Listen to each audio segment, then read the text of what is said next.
We're going to move into the last story of the day. It's a little bit about the news media at the moment. And we're going to start with a story around three. Three was sold today to Sky for $1. Thank you for being our people. A little over a year after Stuff threw 3 News a lifeline, it's facing another seismic shift. Warner Brothers Discovery set to exit New Zealand's free-to-air market completely with its $1 sale. For us, it was about, okay, there's challenges in the marketplace, but we absolutely believe in these assets. Can we sustain them as a standalone business? As it ultimately decided no, Sky TV said yes. A call that's likely thrown 3 News another lifeline, with no proposed changes to its contract with Stuff or programming for now. One of the most... That's a little bit scary though, isn't it, the for now, because we've already... That for now is doing a lot of heavy lifting. Yeah, because we've already all talked about, loss of so many news media outlets and, we are a weaker nation without as many news reporters. So it will be interesting to see what is to come. I mean, I will put in some calls to Sky TV. I used to know the CEO there, the new one I do not, but we'll ask the question if they can come on, because to be really fair, I don't really watch 3 News very much, but I realise how important it is to have a diverse number of voices when it comes to the news. I don't listen to News Talk ZB either, but they do news on there from time to time. I don't listen to heaps of RNZ. They're important. These places that we don't listen to are still important because they do disseminate information to the public, and having fewer of them makes us a worse country, basically, a more vulnerable country, especially to things like mis and disinformation. Acquisitions, the 3 Now video on-demand platform. We've made no secret of the fact that we see a real opportunity in growing our advertising revenues. And the one platform that we were missing was a BVOD platform. So to be able to work with Warner Brothers Discovery and acquire 3 and 3 Now is a super exciting opportunity. Sky's told investors its purchase will see audience numbers on traditional TV channels grow 31.5% to 2.2 million a week. And its digital reach is set to grow 59%, up to 1.2 million a week. Close to us? Yeah, that's pretty close to our reach. We do that daily, I think.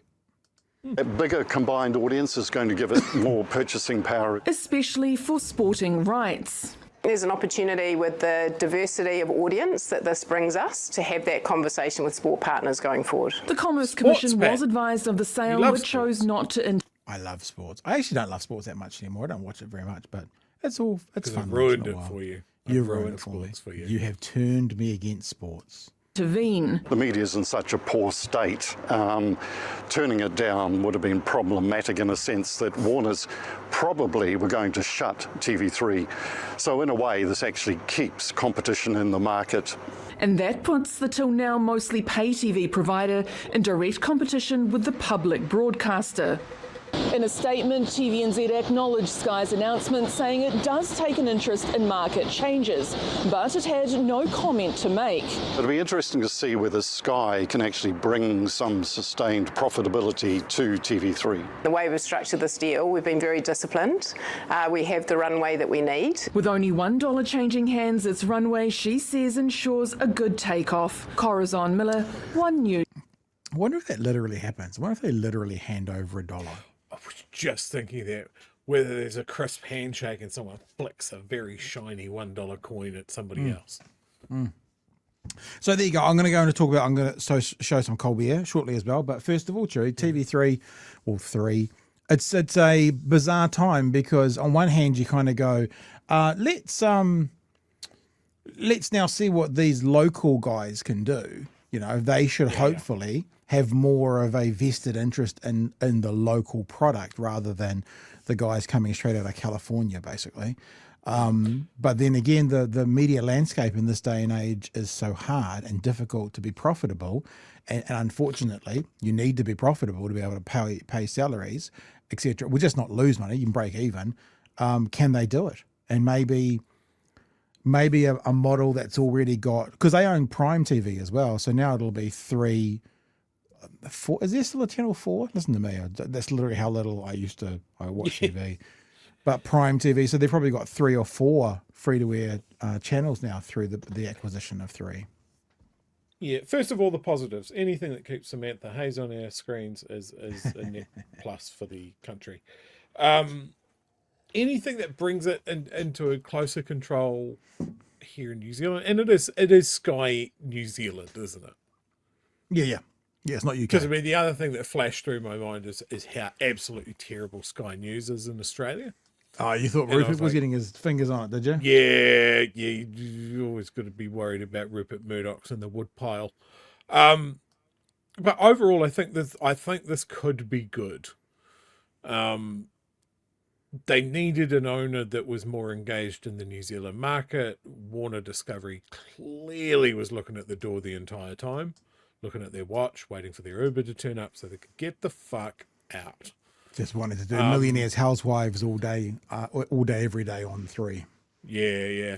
And yeah, again, very much like you, I want to see a healthy, vibrant, news gathering organization in New Zealand. It's been under so much pressure, and I think we are starting to see the effects of that. Mm-hmm. That there for the few reporters that are left, they can't cover everything that is fucking going on. Nobody's got any time to ask any decent questions. So anything that improves that has got to be good for New Zealand. Yeah. But like we pointed out, keeping things as they are for now, what is happening once it's after for now and they've worked out what they want to do? Is it an asset strip? Is it just we're going to screen Love Island 24/7? Lowest common denominator. Yeah, but the reason reason that's less likely, it was easy for Warner Brothers Discovery to do that because they already own those. So that becomes less likely. Maybe they need to start streaming some live evening political conversations, which cost very little to operate and run. I mean, I don't know what they could do, but they could be something. Well, I hear that they've got at least $1. We could split that. I'm sorry, 50-cent mixture each. My a crisp handshake. My age is showing. It's probably not my age because I don't know television stations anymore. Probably the opposite because I'm down with the kids. I don't think there is a Prime TV anymore. So Bravo is what 4 used to be because Bravo is based on Warner Brothers Discovery Bravo in the US.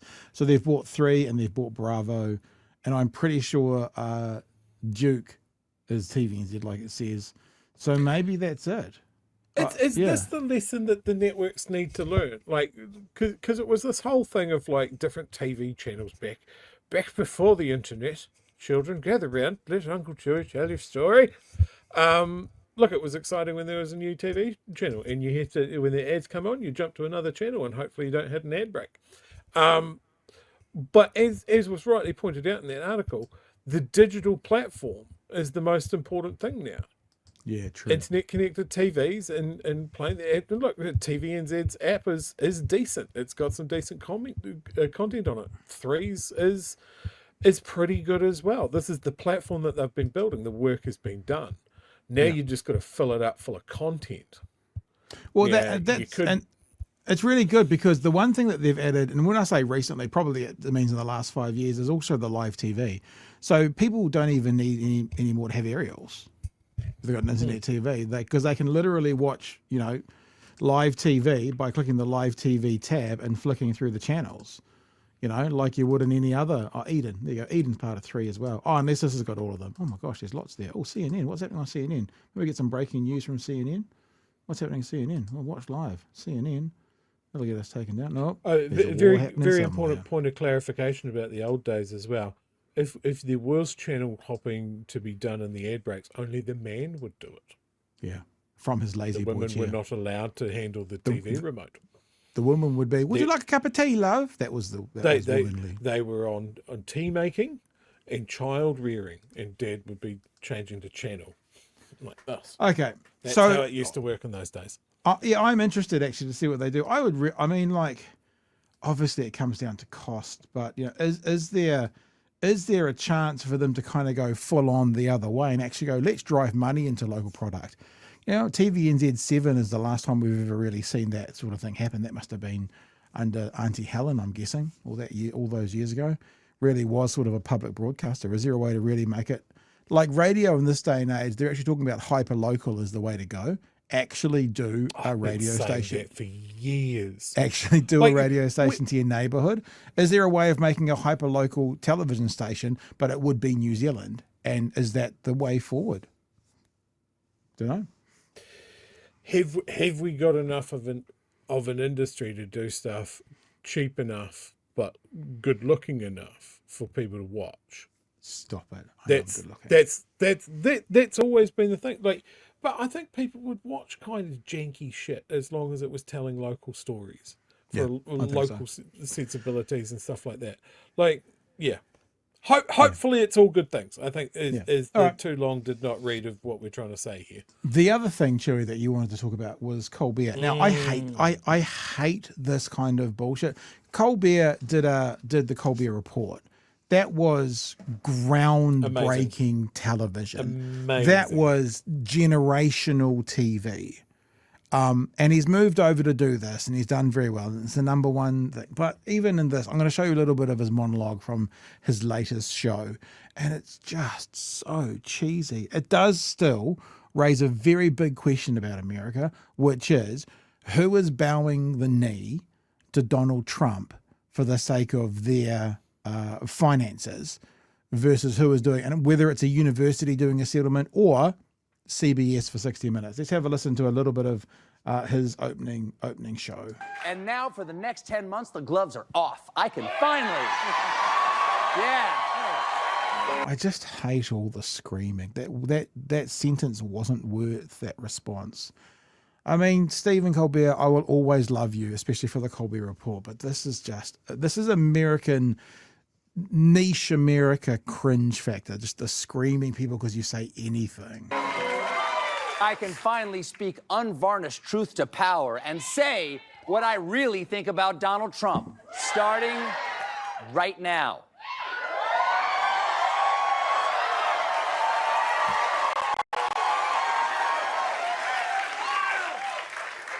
I don't care for him.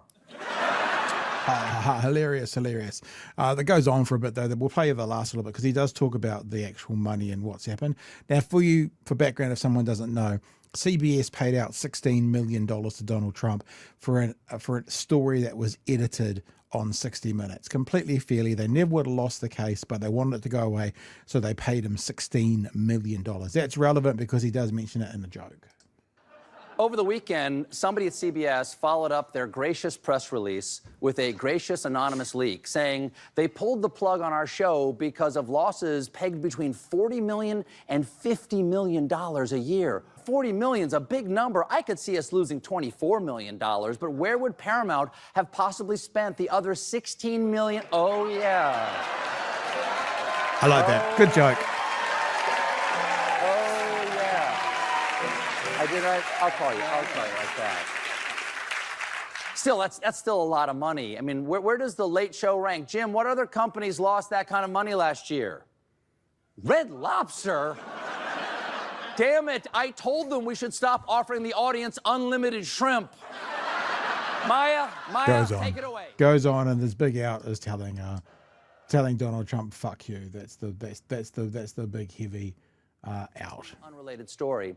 On Friday, Donald Trump posted, "I absolutely love that Colbert got fired. His talent was even less than his ratings." Out of interest, #1 show, but you know, Trump.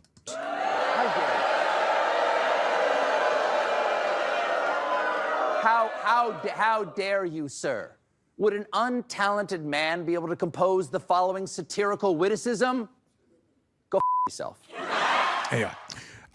Colbert. Now, if you have any interest in Colbert, actually, ironically, what you should do is go and watch Jon Stewart, because Jon Stewart does a very, very good breakdown on it. I'm not going to play it because we might just get dumped off the air for playing it.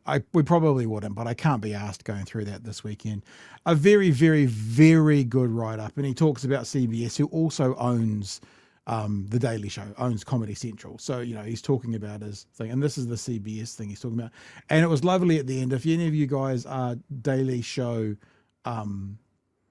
aficionados from back in its heyday, the writer's strike happened once. And when the writer's strike happened, there was obviously no writers, and after a period of time, they brought the show back. And Jon Stewart did a show where he was like, "Now, what would my writers do if my writers here? They'd put out something eloquently," and he said, "Fuck you." That was his wrap up, and then he had the "Fuck you" choir, and so he's brought back the "Fuck you" choir, which was a nice throwback actually. And if you want to go and check it out, it's very good. It's a very good synopsis of the whole situation. But Chewie, you said earlier that you definitely wanted to talk about this, so have at it, sir. Yeah, so the first headlines about this was that he was getting cut and dumped off the air, and then it came out that actually he's getting dumped off the air in 10 months. So they are definitely making hay while the sun shines. That for somehow Colbert is going to be let off his leash. I don't think he was ever really on a leash. As you pointed out, it's a top-rating late-night TV show. You know, what he was doing was working. I think the danger is here that it is very clearly a bribe that has been paid to Donald Trump, and part of that is, I want you to get rid of this guy that makes fun of me. So can I just, sorry to interrupt you, but just to add one thing we haven't said, CBS currently has on the table an $8 billion merger. And the $8 billion merger... Aspect. The $8 billion merger does need kind of governmental authorization, like what just happened with Sky TV and 3 here, we had to go through our system. So in other words, CBS doesn't need Donald Trump's approval, but it needs a government department to rubber stamp it, and the merger is worth $8 billion. And so, of course, it's very clear that most are thinking this is not about the underperforming #1 rated show in its time slot. It's about, we want to be able to make an $8 billion merger. Sorry, Chewie, just to give all the information. No, very true. I had forgotten about that merger as well. Like, it is... The moment that TV networks and news networks that do news decide to bend the knee to a president, I think is a very, very chilling thing. And I think there's a few outlets in the States that are kind of looking at it that view and go, this is a dangerous path we're heading down. But at this stage, I think the networks and their advertisers are scared of where things are going. Mm-hmm. But I think when you get to that aspect, don't think that just because you're showing loyalty to the dictator, that the dictator will show loyalty to you. Yeah. And I think this is covered off in the other piece that we talked about there. But yeah, one of the powerhouses behind Trump coming to power and always being in that public eye is Rupert Murdoch and the Fox network. Trump's suing Rupert Trump Murdoch. is suing, yeah. At the moment. So that's the point. So, like, if this motherfucker's going to turn on you at some point anyway, then why bother bending the knee to him? I find it interesting that dictators have always had a problem with comedians. They don't like being mocked. And I saw a really interesting article that kind of said Trump's a little bit different in that aspect, is that he's kind of been immune to comedy. You know, he's having to go on Saturday Night Live and be lightly mocked a little bit there. There's comedians doing wall-to-wall pieces about him for nearly, 20, 30 years? About what a goober he is. Doesn't matter. Puts him in the public eye. But he is still thin-skinned. There's a very famous story about when they did the Donald Trump roast on Comedy Central, they weren't allowed to make jokes about his money. He made that as a part of they weren't allowed to joke about him not being rich. So, he makes himself available to be the butt of a joke to a point, but he controls the butt, if you put it that way, very, very clearly. Yeah, sometimes that's been a problem, how he controls the butt. Yeah. Was it a Ben Elton piece that you saw? Because British comedy great Ben Elton says Donald Trump is unsatirizable. You can't satire it might have been coming out of that comment. I don't remember it being Ben Elton's comment, but I think this is because Trump is he is a dictator. He is, like, maybe not literally, but if he could, he hasn't got to that point yet. But if he could, I think he would. I think it's very clear he doesn't care about the Constitution or anything like that. He's happy to mock supporters or be angry at his own supporters. He thinks he's secure at this place. So now we're seeing this thing of like, well, I don't like this jester. Let's get rid of him. Yeah. The only person that's harsher on MAGA people than the Democrats is Donald Trump. He's the only person who treats them worse than the left. Is Donald Trump himself, and tells them that they're idiots and doesn't want them to vote for him because they believe the Epstein files that he is definitely in and is still trying to cover up. So, yeah, interesting. And we'll keep watching. Look, I'm actually quite intrigued about this TV3 stuff or 3 stuff because they are, I mean, it seems to have worked with stuff. I see Sinead Boucher was quoted today saying, "Oh, you can find a good deal for $1." Kind of a little nod and a wink to her buying stuff for $1. And they seem to have done okay. I mean, they haven't folded. They're still going, and they've sold half of who they are to Trade Me, and I'm sure that was a nice lump sum. If Sinead still owned all of it, then probably a pretty good return on $1. And we'll see what happens with 3. But I mean, I guess in an ideal world, and it's probably wrong to think that way, it'd be nice to see a channel, and I will just say it, I think go lower budget, but hyper local. You know, I mean, what you can do now, the entry level to making television ready content is negligible. When people are carrying, and I'm not saying literally, but when people are carrying 4K cameras in their pockets, it's not much more you have to do with that, above that, to then be able to have something that's broadcastable.